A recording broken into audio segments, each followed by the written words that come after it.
How to create a new blank design in Kittl.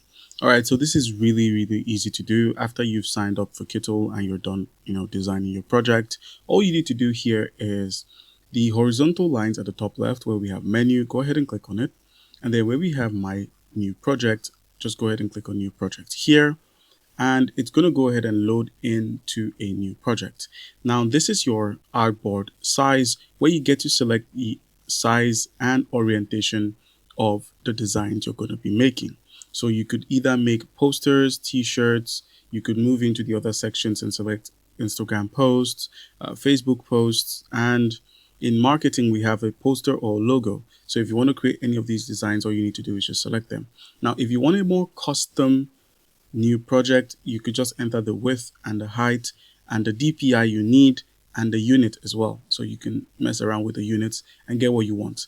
So once you've selected what you want to create, just go ahead and click on the create option, and voila, you've created your new project. And then just drag and drop what you want to add to the project. If it's a template or element within the project, you could simply add them here.